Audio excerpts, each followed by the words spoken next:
Hello, everybody. Welcome. My name is Ben Wilder. I am the director of the Desert Laboratory on Tumamoc Hill, and it is great to have you with us this evening. I'd like to start by recognizing where I'm talking to you from tonight. I'm talking to you from Tumamoc Hill, known as Atam as Chimamagi Duag, Horned Lizard Mountain, on the ancestral lands of the Sabaipuri and Dona Atam peoples. This volcanic hill is of prominent ancestral, cultural, and sacred significance to the Atam nations, including the Don Atam Nation, Gila River Indian Community, Salt River Pima Maricopa Indian Community, the Akchin Indian Community, the Hopi tribe, and the Pasco Yaqui tribe. The Desert Laboratory recognizes the cultural significance of Chimamagi Duag as the bedrock of our institution and our future actions. The lecture series that we're talking to you about tonight, and we're welcome to you, the spring lecture series called Agave Renaissance, is very much in step with the connection of people and to the land. I want to first thank the Friends of Tumamoc who make series like this possible through your contributions to helping us be better stewards of this site. So thank you for renewing your support recently or considering to do so, and just being friends with us in so many ways. For this lecture series, we are very excited to be partnering with El Crisol of Doug and Amy Smith, of also connected to XO Coffee, as well as Todd Hanley and Elise Shepard and the whole crew over at Hotel Congress. And it, Todd, Doug, myself, and many other people had an opportunity almost a year ago to go down to Mexico, to Guadalajara and Michoacan areas on a trip organized by David Suro, who's going to be with us tomorrow night in the second part of the first kickoff of our series here, on a trip to really connect with and understand and learn in part the heartland of agave culture and mezcal production. And in many ways, that trip was such an inspiration and really helped inspire, I think, some of the elements of this lecture series, which is reconnecting to such a vibrant connection, really, to between plants and people. And really the overriding mission of this series is that we need better examples and models of where humans can coexist with the plants and animals around us, where we have a positive relationship with the biodiversity on this planet. And unfortunately, those examples are very few these days, but there's more than you would think. And agave is one of the most powerful such examples.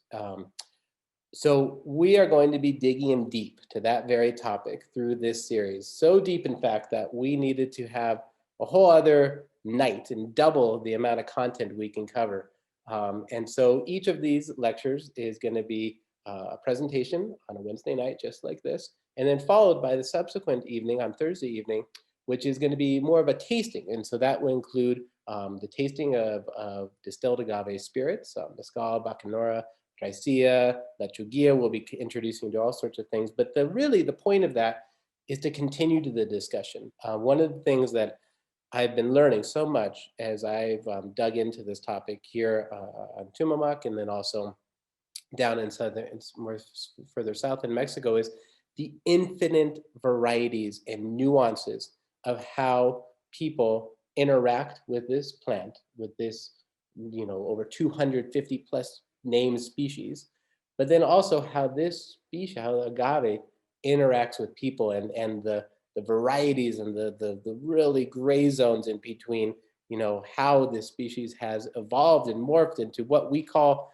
what we try to apply names to, but are just really gradients in terms of the species adaptations to aridity, but also the driving selection by people. So we have over 16 different speakers, and honestly, couldn't be more excited to get into this topic with you all and to explore this. And I could not think of a better person to kick us off than Wendy Hodgson.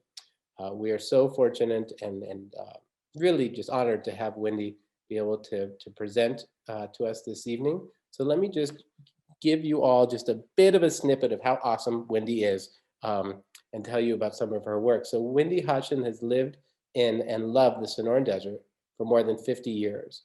Her areas of interest and study include floristics of the Southwest US and Northern Mexico, rare and endemic plants, and taxonomy and systematics of agave, yucca, and Hespero yucca, including the study of pre-Columbian agave cultivars.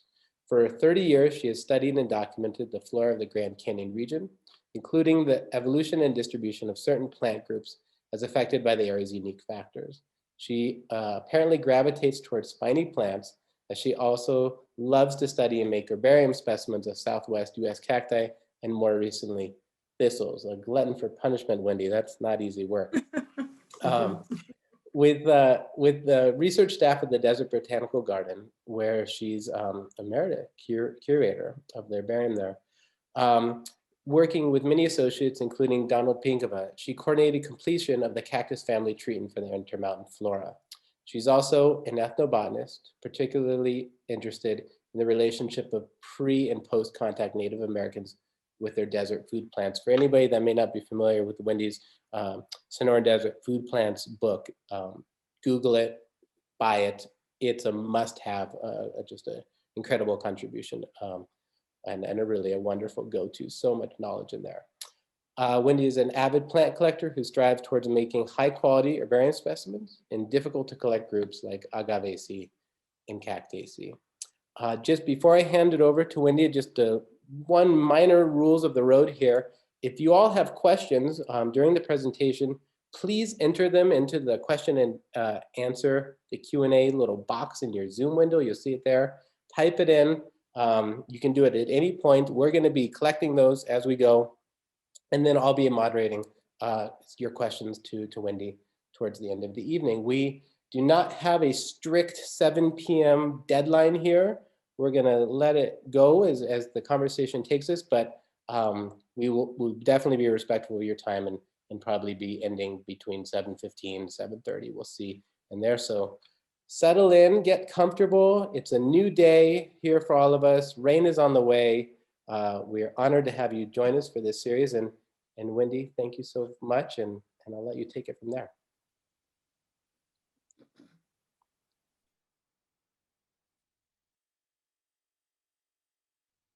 Well, thank you so much. Thank you so much, Ben, for that really nice introduction. And thank you for asking me to be the first speaker in this really great series, lecture series. And I'm so looking forward to all the great talks that are going to be presented in the next few months and interesting too. And I feel very honored and I look at the lecturers, I mean, some have and continue to be my mentors. So I'm really quite humbled and honored. So thank you. And thank you to everybody who is joining us tonight. So tonight I would like to share with you some of my thoughts on this wonderful agave human symbiotic relationship, with focusing on arid regions and focusing even more on our borderlands region, including the Sonoran Desert in Arizona and northern Sonora. So just a little background here. And it pains me to say this, that the agaves are now in the Asparagaceae, subfamily Agavoideae. And there are about 210 species found in southwestern US and Florida, South Latin America to Paraguay, and also in the Caribbean. And the greatest diversity is in central Mexico, and that's where the center of origin is believed too. And worldwide, 61% are endemic to Mexico. And within Mexico, 81% are endemic. And most have very localized distributions. It's a young genus. Researchers believe possibly originated about 10 million years ago. And it's been very successful, radiating into arid and semi-arid regions, such as in our region here. And they play a very important ecological role in their ecosystems, including arid regions. So there are many traits, far more than I'm going to list here, that allow many to survive in the so-called quote unquote marginal, but great area for these agaves that have adapted to these arid regions. And some of the traits, for example, rosettes at or near the soil surface. It helps the water collection so that can be taken up by shallow roots. Generally, there's a trend towards rosette size decreasing with increased aridity, as well as when you increase the northerly latitudes, the rosette size decreases as well. With arid agaves, they tend to have low germination rates and rely more and more on vegetative reproduction through the form of pupping, offsets from underground rhizomes, underground stems called rhizomes. And of course, there's leaf and stem succulents, and this varies greatly. Tony Burgess did a wonderful study on agaves in one of the driest areas in North America, the Vizcaíno. And he did show a great variation even within species, but there were adaptations depending on the climate and the aridity. Wendy, I'm just gonna pause. Sorry to interrupt you. I don't know if you press the start share button for your screen. Are you intending for us to see your screen right now? I did say that. Yeah, I'm Okay, sorry. cool. Well, you have us wrapped with attention without any visuals, so don't worry. Oh no. So I hit share screen. So you see it? And maybe select the window you want to display. We can't see it yet, no. Oh. There we are. Oh, I am so sorry. Okay, let me back up a little bit here. How about that? You see that now? We're rocking and rolling, yeah. Oh my goodness. Let's get rid of that. Okay, let's back up a little bit. I'll go through it really fast. Okay? Oh, good. Thanks. Or should I just continue from here?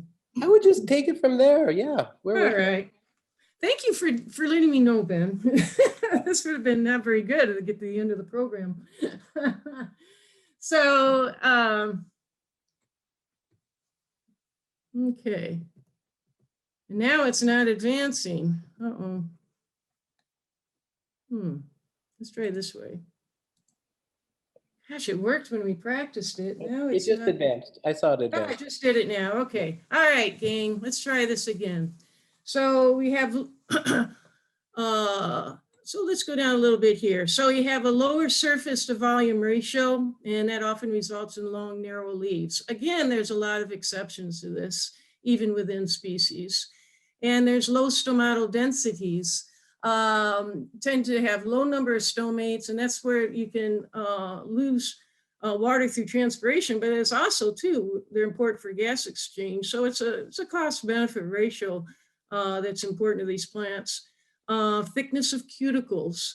It's believed that with the thickness of cuticles, it reflects off heat, and so you don't get a heat buildup in the leaves, as well as slowing down water loss too. And of course, CAM metabolism.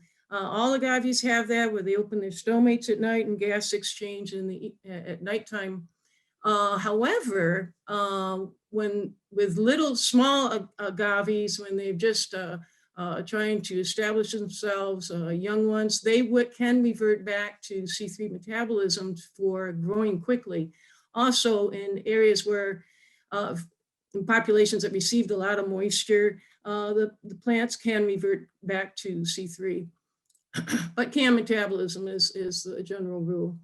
Also, there other adaptations include the production of fructans. These are the main carbohydrates stored in agaves, as well as about 15% of the families. And agavin was a recently discovered type of fructan found only in agaves. And we know that research has shown that fructans are beneficial to plants. They help protect against dehydration imposed by drought or freezing. But also, too, fructans are undigestible by humans, but And they're prebiotics that are fermented by probiotics. That's your bacteria, that's your gut bacteria. And that will, all the research is showing that that is beneficial to human health and decreasing triglyceride, cholesterol, and glucose levels, especially this kind of fructan called agave. And I mention this because the most common kind of fructan is inulin, that's from chicory root, and it's made up of linear molecules. But agave is highly branched, and there's some research that's showing that these highly branched molecules, fructans, may have more benefits to plants and possibly the humans than the more linear molecules. Other adaptations, I just learned this recently. I never heard of heat shock proteins. They're a ribosome inactivating protein, and this is very recent research. It was detected in the flower stalk bracts of Agave tequilana, variety azul, your tequila agave. And so when the agave is shooting up, it is protected. That shoot apical meristem is protected by the bracts, and it is within these bracts that you have the highest amount of these certain kind of proteins, and they believe that provided heat resistance. And they also suspect that it might increase drought and salt tolerance and pathogen resistance. So this is a pretty exciting area of study. What I think is really cool is, by the way, this is the first and only known kind of heat shock protein in the whole Agavoideae, the whole subfamily. And I think it's neat that they named it Mayahuelin after the famous agave goddess Mayuel. So I thought that was pretty cool. So they have all these traits and many more to help them adapt and then thrive in arid regions, including our Sonoran Desert, which has some of the driest, hottest areas in North America, and home to at least 2,500 plant species. It's probably more, but it is especially rich in cactus, agave, and legume families. It is also home to 30 indigenous groups. Over 55 indigenous groups had access to the Sonoran Desert resources. And as Gary Nabhan and many and others have often said, this region is a culturally and biologically rich region. As far as food plants, there are at least more than 500 plant species used for food. Again, your important families, cactus and legume, but also your nightshade family, grass family, and of course our agave family. Now, just like the agaves adapting to arid environments, so did the people. I love this paper. It's by Jenny Brand and Gary Nabhan. And they did a comparison study looking at Australian desert Aboriginal people and the plant foods that they ate, and compared them with Sonoran Desert peoples. And the parallels were striking. That first off, the many desert food plants in both these regions were slowly digested and absorbed, and that the desert dwellers in both regions have a GI tract and endocrine systems that were, quote, adapted to metabolize the many slow release complex carbohydrate foods in arid regions. And they call it this thrifty metabolism that possibly evolved with a feast or famine food supply. And in our own Sonoran Desert, we have so many plants that are slowly digested, slowly absorbed, contribute to low glycemic levels. You see the list there, and of course, agaves are one of them. So let's talk about agaves. Agave is life. I love this. Archaeobotanist Phil Daring called agaves the buffalo of the region. He was comparing the importance of agaves to the people here with the buffalo of the plains tribes. So many uses. There's fiber, and there's so many ways to use the fiber. The beverage, the pulques, the different mezcals, and we're going to hear a lot about these with the talks that will be presented later. Many other uses, over 70 uses or values of agaves. Of course, one of the most important is use for food. People have been using agaves for food for at least 10,000 years, a very long time. Not all agaves are edible. Those agaves that are high in sapogenins were generally avoided for food, but of course used for other purposes. the agaves that show signs when they're building up all the complex carbohydrates. Remember, they're in the form of fructans to shoot up this flower stalk. And so just when the stalk's emerging, like in this case, that's the time of harvest. Also, before you even see the stalk emerging, this was also a good time to harvest the plant. And you can see the innermost leaves spreading out here. That was the time to harvest the plant. This is a cross section. So you have your leaf bases, and then you have the heart of the plant. And that's what is baked after all the leaves are cut off. They are baked in a very intricate method. And this will be discussed in the talk I'm looking forward to in February. So this baking is just a superb method to break down those complex carbohydrates, mostly fructans, into simple sugars like fructose. And so one of the questions I had was, does it get rid of all the fructans? Because the people wouldn't get the benefits of fructans if it was all changed into fructose. And it turns out there was a study on baking with brick ovens, agave angustifolia, for 25 hours, and they found that not all the fructans were converted, like 15% were not. And this is good because it potentially could provide the benefits to the people, as well as not getting an overdose of fructans, which can also be bad. So after baking, you have this wonderful sweet. You have the leaf bases and the heart of the plant, and it can be eaten as is or dried for future use. And they can be dried up for a year or even more. So in our own Sonoran Desert, we have a lot of edible agaves, and this isn't even all the agaves. This just shows the edible ones.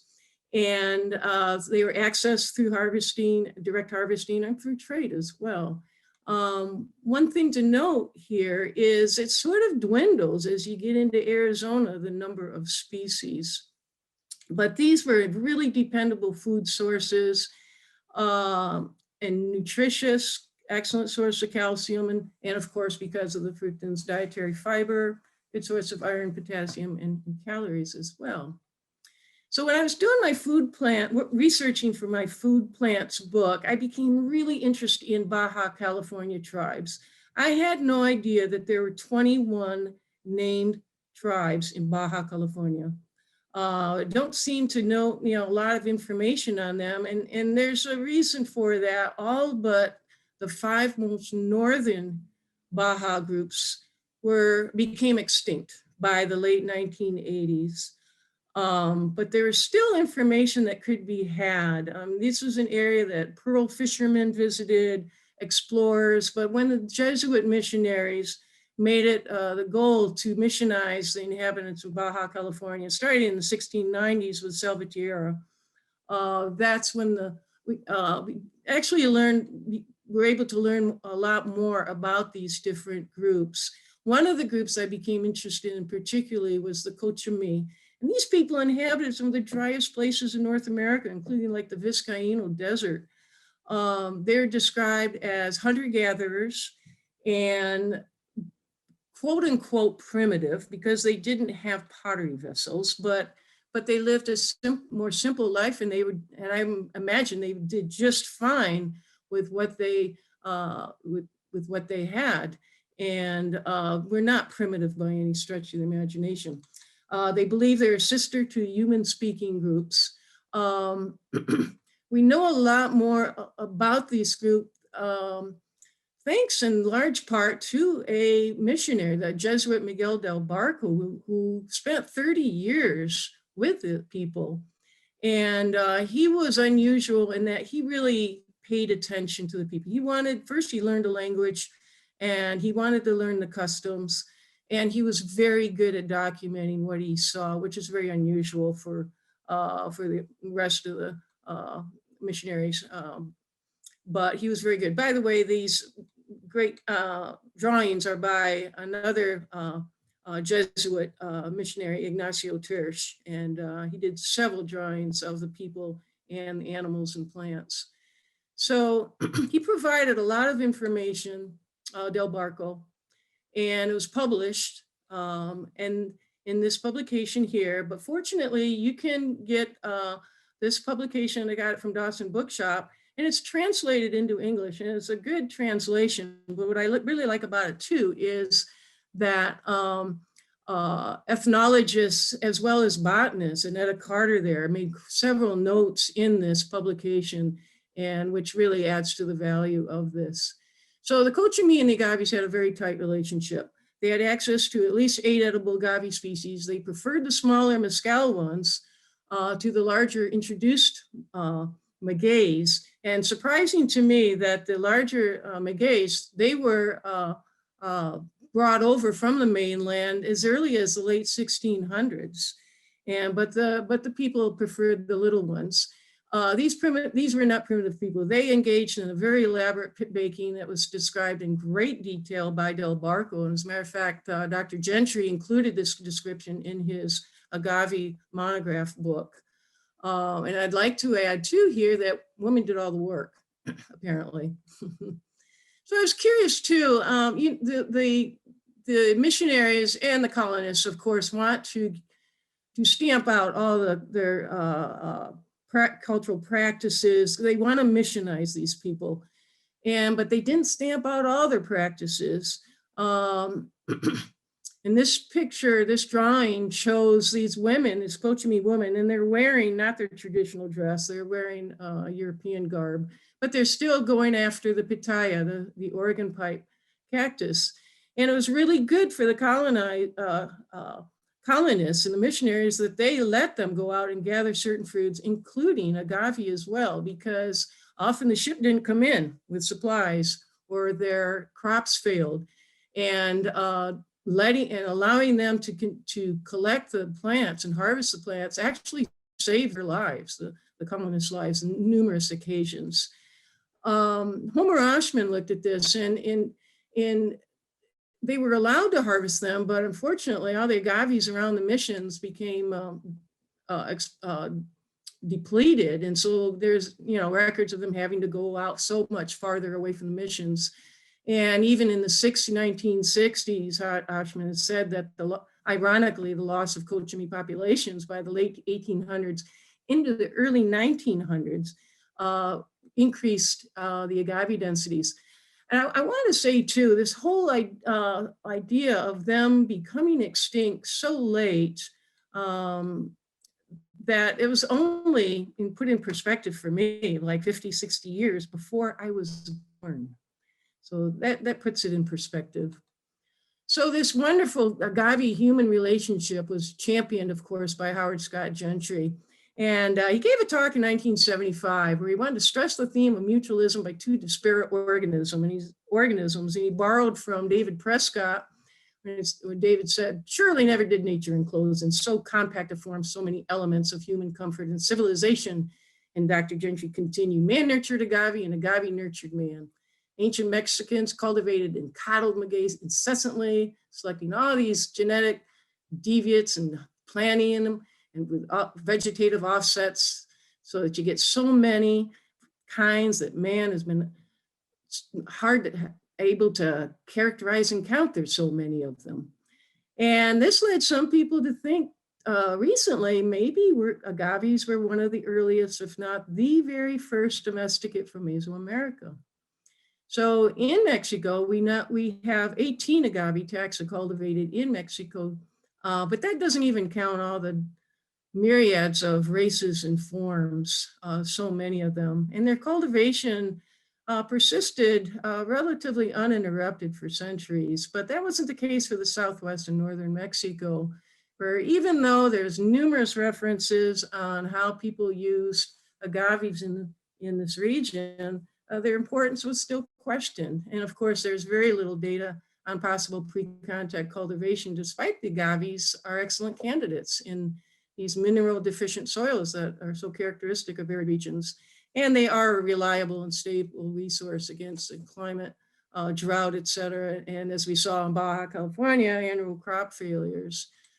Archaeobotanist Versilla Bohr, and she states, "It would only make sense that as important as agave was to people in Arizona, it would also be cultivated, as its use was too extensive to be sustained by gathering alone." And indeed, this all changed with the work of Susie and Paul Fish and Madsen and Charles Mixachek, and we're working up in the Gila, as well as along the Santa Cruz near Marana. And you're going to hear much more about this from Susie and Paul in February.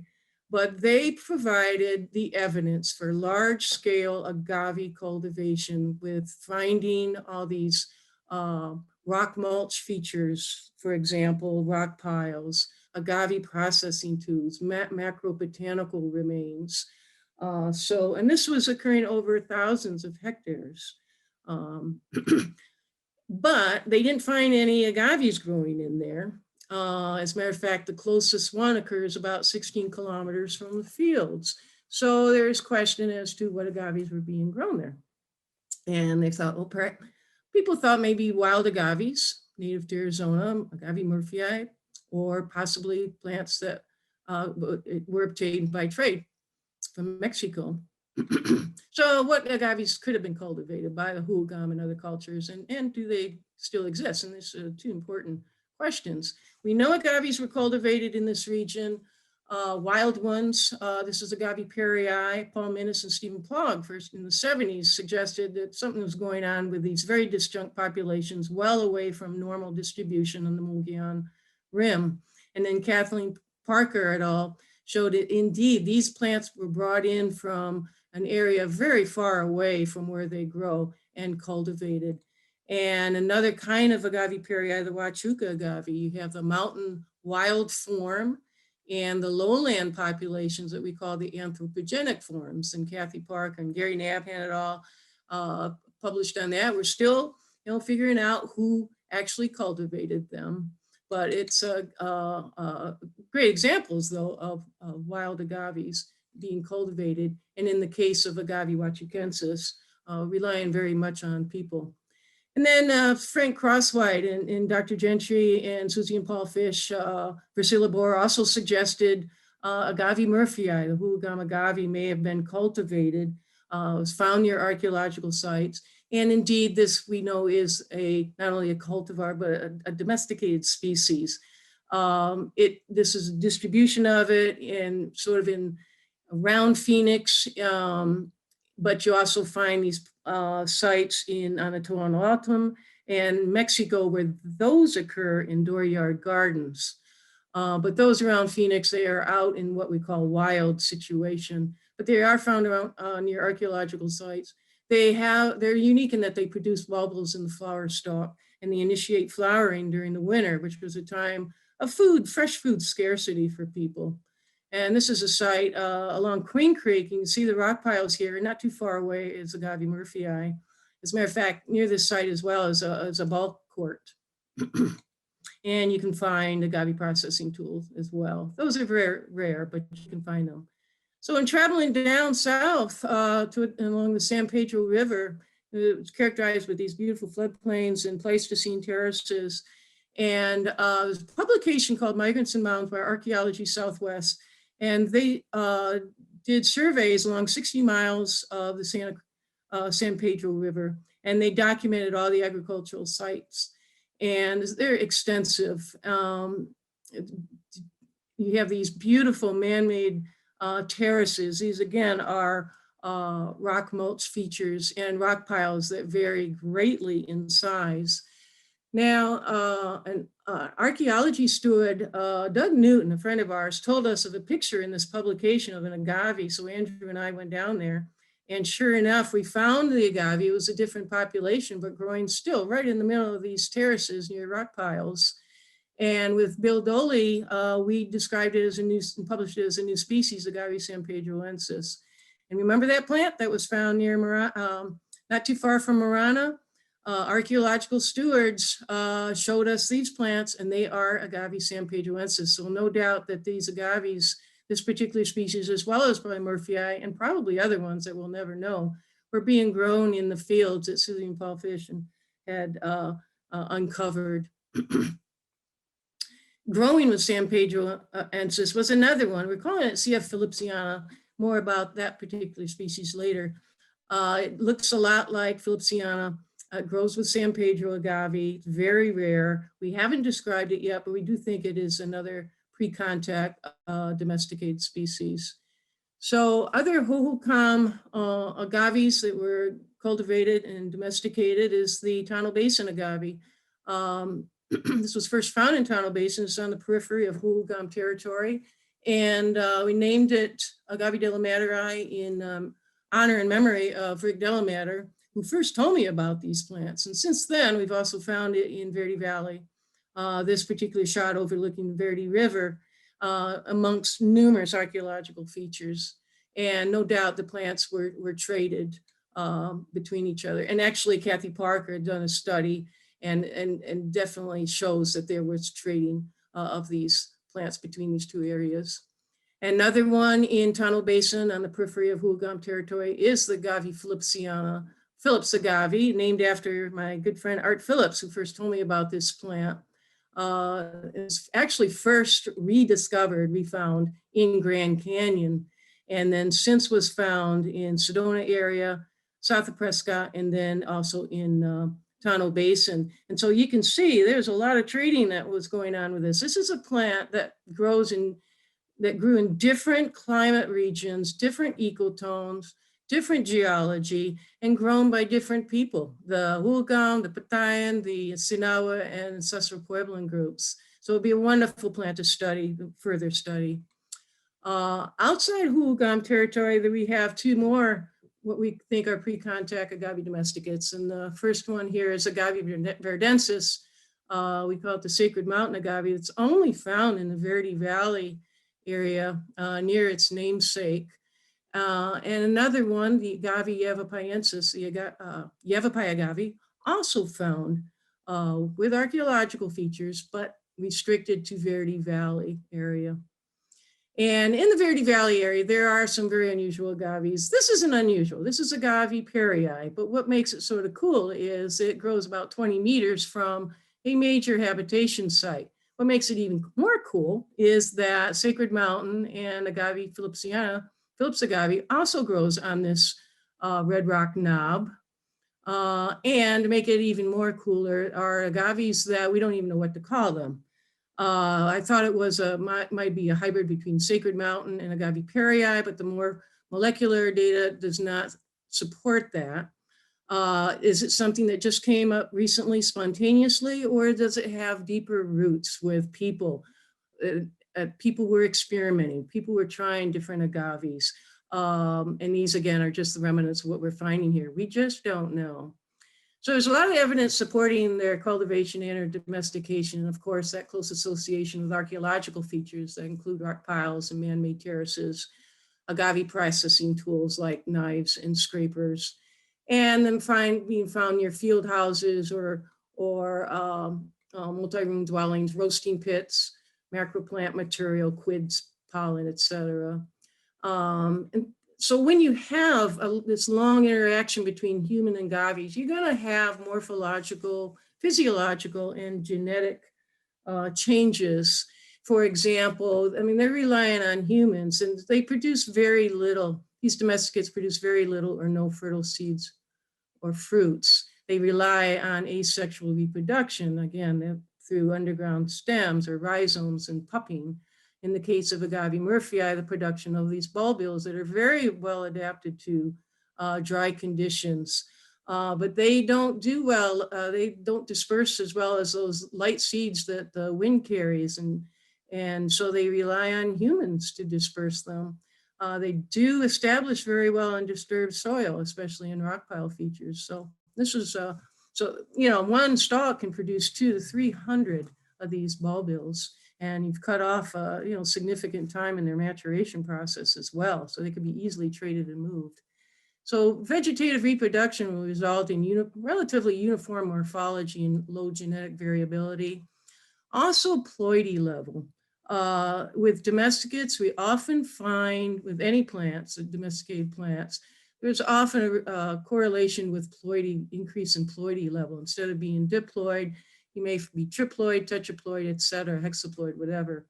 And sure enough, in 3 of our domesticated species, we have polyploids. I think they're tetraploids. Andrew thinks they're triploids, so we may have to split the difference.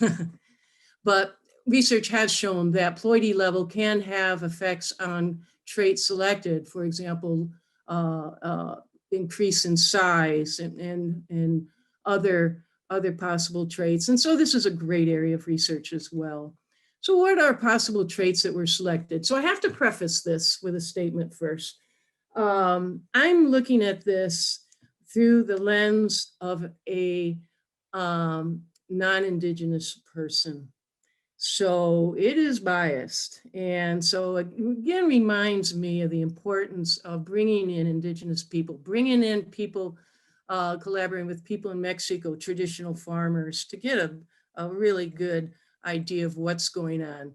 So having said that, though, so this is what we're coming up with possible traits selected. In all of them, the leaves are very easily cut. There may have been selection in the harvesting and flowering time. For example, in the Sedona area, you have the two wild ones, Perry and Chrysantha, and then our domesticates. And the yellowish green shows approximate flowering, and the pink, the approximate harvesting time. So wild agaves do have a definite period of flowering, but they don't all flower at once. So you have a range of when they're ready to flower and when they mature. Not so with domesticated species. Within each species, when one's ready to flower, they all flower, which makes gathering, harvesting them easier, but it really restricts that window of time when you can harvest these plants. So in Sedona area, when you add these domesticates, all these different ones, you've actually extended the harvest time. And same way in Southern Arizona, here's the wild ones with flowering and harvesting time, and then our domesticated ones. You have Agave murphyi in the mix, that really extends the time of harvesting. And then around Tonto Basin area, when you add Delamateri and Flipsiana, those are July, August, September bloomers. So that too adds, extends the time, because Chrysantha and Perry are pretty much the only ones that are found, wild ones that are found in the area. Often we find the agaves in Tonto Basin as well as here in Verde Valley, more than one growing with each other. Here we have Delamateri growing with sacred as well as Agave Philipsiana. And so you can have these different agaves with different flowering times.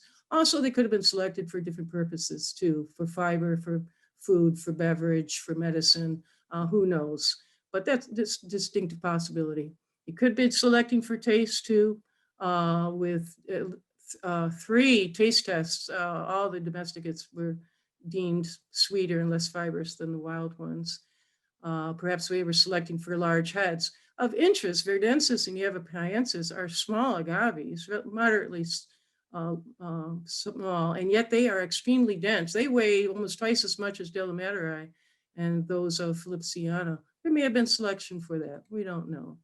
Other possible traits, shorter life cycles, especially with the aid of rock mulch features.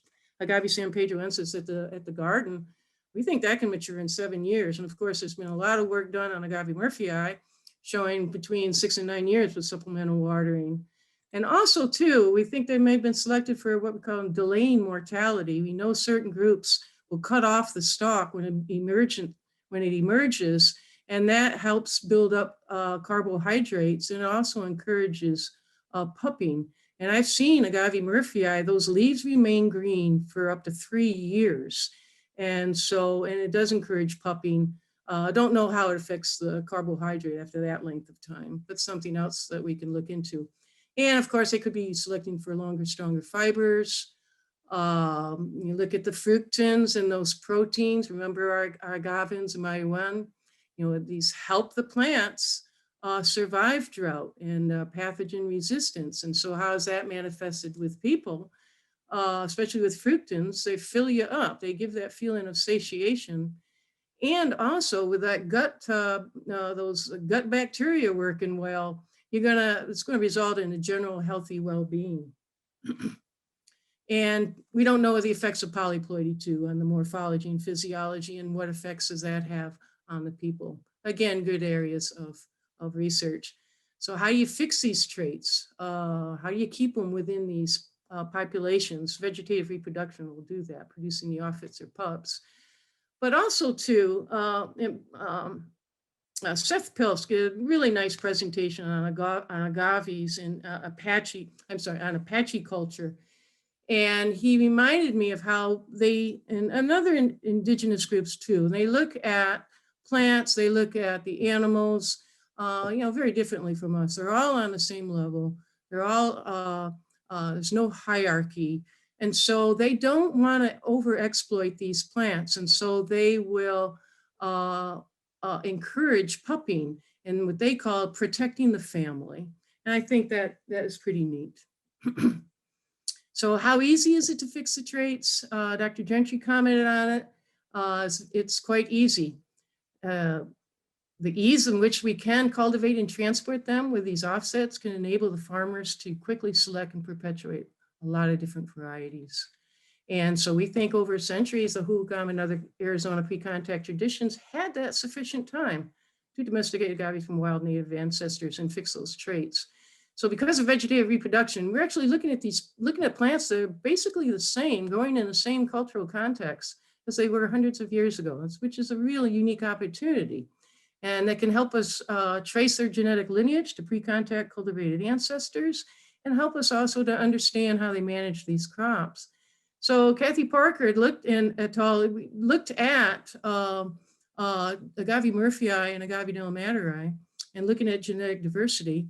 And it's no surprise that they had lower genetic diversity than wild species, but they did have greater variation, genetic variation than the monocultured Forcroides and Teculana. And in the case of murphyi, this diversity is aided by bulbils, offsets, and occasional seed. And so she suggested that this diversity is very similar to traditionally farmed crops where farmers cultivated several varieties. They traded seeds or suckers or collected from the wild, and they grew land races at maintaining the diverse genotypes within fields. So you want to keep the traits, you fix the traits, but you also want to introduce genetic variability as well. So it's pretty complex.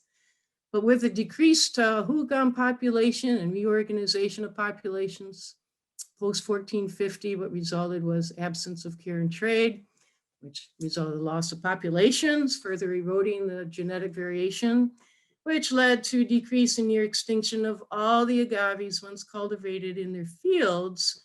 And what we see are remnants of population species in once extensively farmed areas with all these mixing of genotypes. We see these in transformed, formerly cultivated landscapes to what we see today, this modern so-called natural appearance. But they aren't natural. These are what I call biocultural living landscapes. This is a site in Agua Fria, north of Phoenix. These in the circle there are two agaves. These are wild agaves that were cultivated by Hugam. And they produce fruit seed, but they were cultivated. And those rock features are man-made rock features for farming, not only agaves, but other plants. So this is what we call a biocultural landscape. So what we see today is a result of what happened centuries ago. And what we call a legacy effect. So what happened way back then will have influenced plant species and plant composition for centuries. All those green, that green right there is Hordeum pusillum, little barley. And this was a plant that was cultivated and domesticated by the Hugam as well. And so it reverted back to its wild state, and that's what we're seeing now. So, and it was extensive, these kinds of biocultural landscapes. These are just rock pile features in Arizona in the shaded area. And you can see it corresponds quite well with Hugam, but other groups also use rock pile features. And in the yellow, that's the approximate areas of the Agave domesticates. And there are all sorts of types of landscapes. These are most impressive, the Safford grids found outside of Safford. And these are all these little gardens that are believed to have been used for growing agaves, as well as probably intercropping, growing prickly pears and other useful plants. We don't see any agaves grown there anymore, unfortunately. But again, especially like in the summer, if you have a lot of summer precipitation, this area is covered with plants like portulaca, purslane, which is a highly nutritious edible quelite. And then this site eluded me for decades, not far from my home. This is in South Mountain, Phoenix, and these are agave cotton whole gum terraces. Unfortunately, a parking lot, this is at a trailhead, a parking lot is in the middle of it. But you can imagine growing agaves, like Agave murphyi in these terraces. So in Arizona, the agaves do reach their most northern, pretty much, and a little bit into Utah, their northern limits of their distribution. We have about 24 taxa, 16 found only in Arizona, and half of those are domesticates. And we're striving, but there's still not as many species as Oaxaca, which has probably the most species of any place. So we look at the wild agaves. These are Arizona edible agaves. And then when you add the pre-contact domesticates, it greatly increases the resources for the people. And then when you add Agave americana, it increases it, as well as adding 11 species of wild species in Sonora. And who knows, there may be cryptic domesticates in Sonora and Baja California too. So you've really got an area with diversity of agaves. So one of the questions, where did they come from and from whom, when? It's very easy to assume that they came from Mesoamerica, like corn, beans, and squash that the whole gum cultivated. But remember our barley, little barley, work by Versilla Bohr and Karen Adams, showing no, this was domesticated by the Hookahs, separate, distinct lineage. And there are other examples too. And looking at our agaves, work based on morphology molecular, that Agave verdensis and Yavapaensis have possible affinities with agaves in central Arizona and possibly northern Mexico.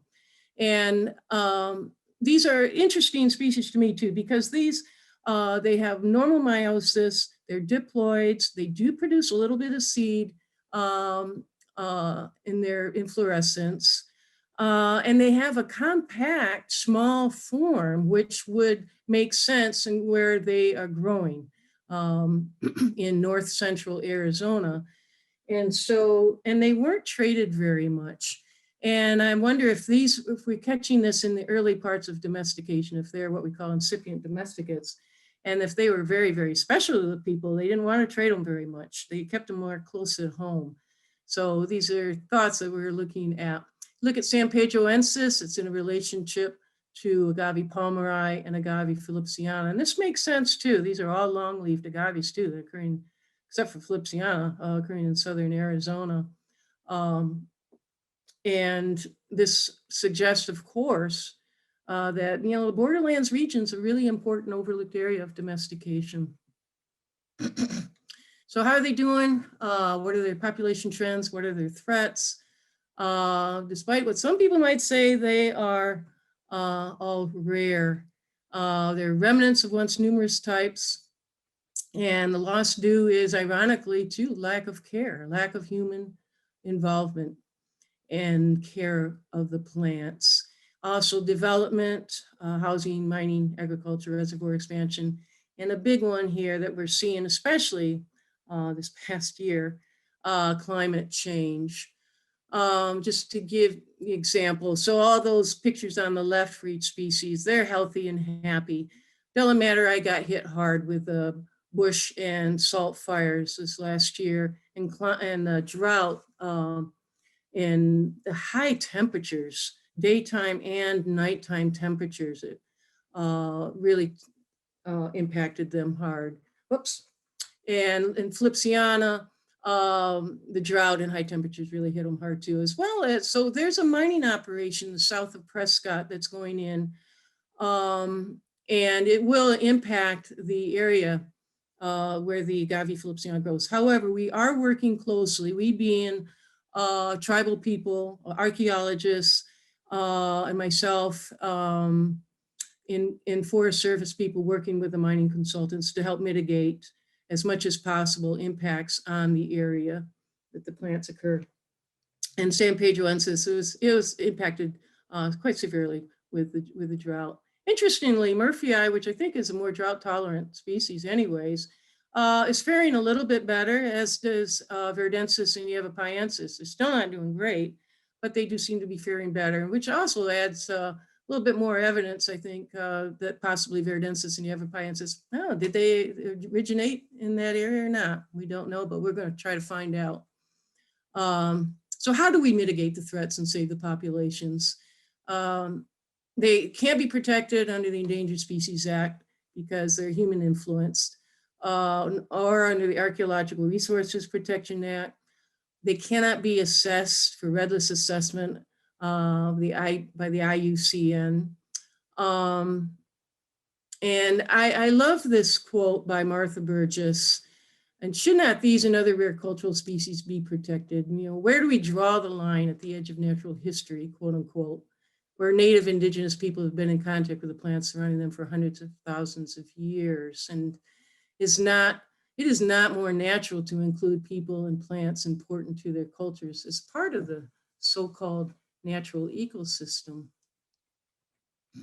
Collaboration is key. If we want to save these plants, and save the plants for future generations as well, we need to collaborate with Native Americans, the traditional farmers in Mexico, academia, including archaeologists, federal agencies, and citizen science.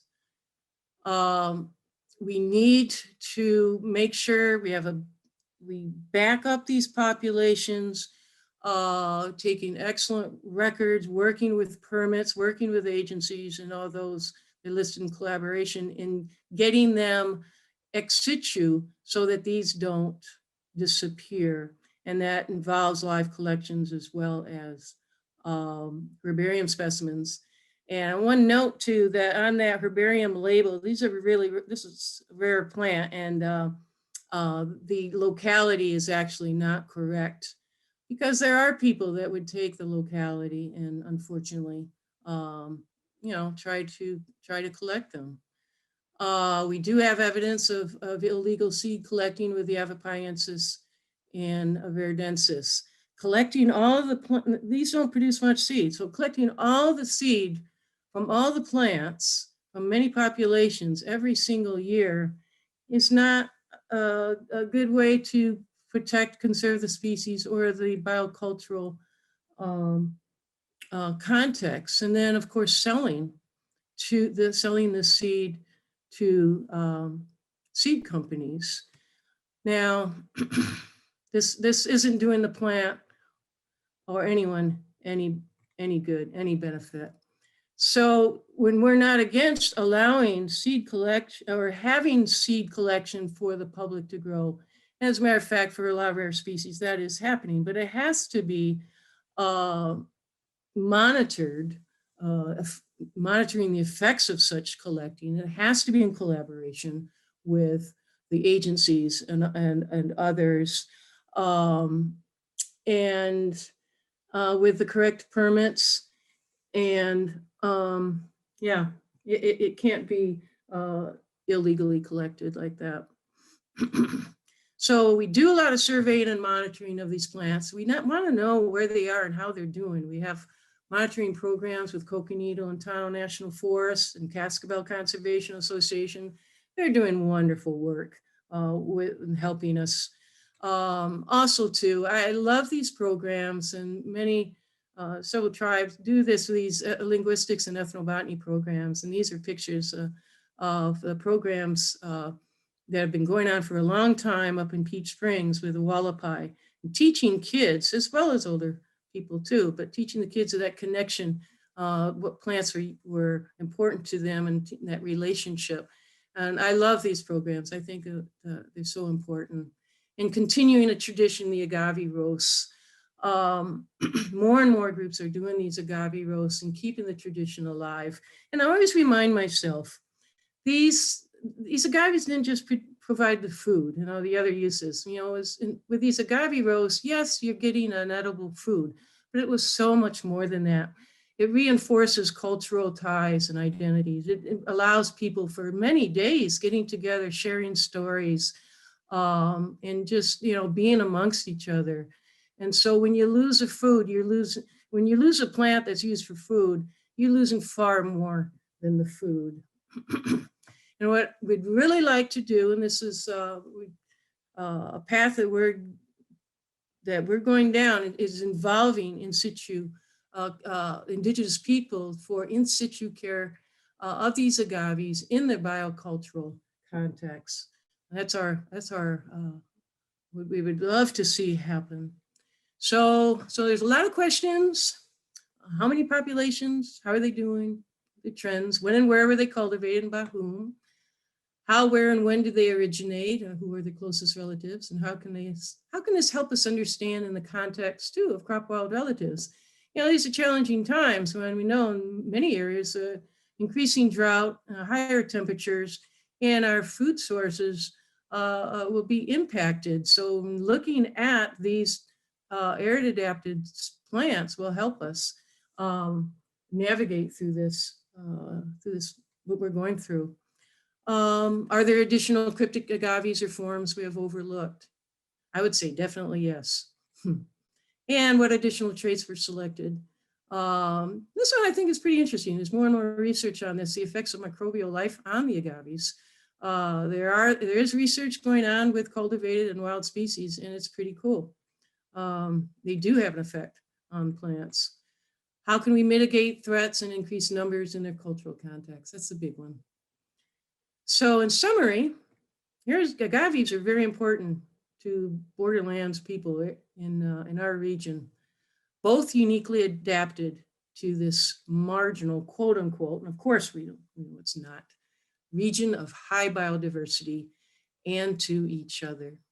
Arizona, we have at least 7 and no doubt more pre-contact domesticates within their biocultural landscapes, providing additional resources to the indigenous people.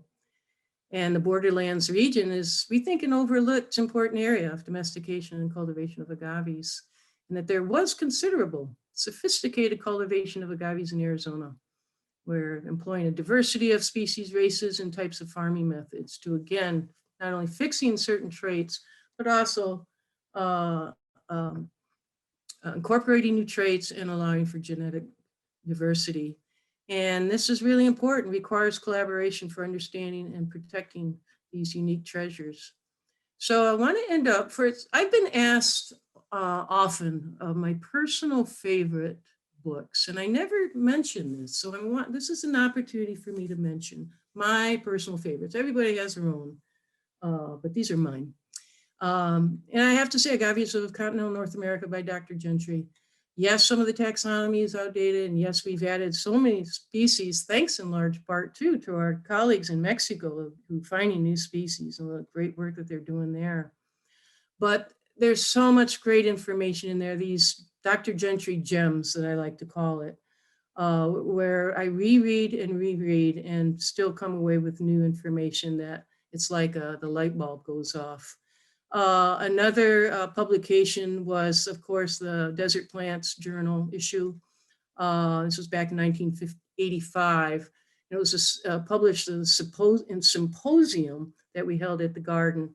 And there are so many topics covering all sorts, from pollination to genetics to rare species, so many. Highly recommend getting a copy of that.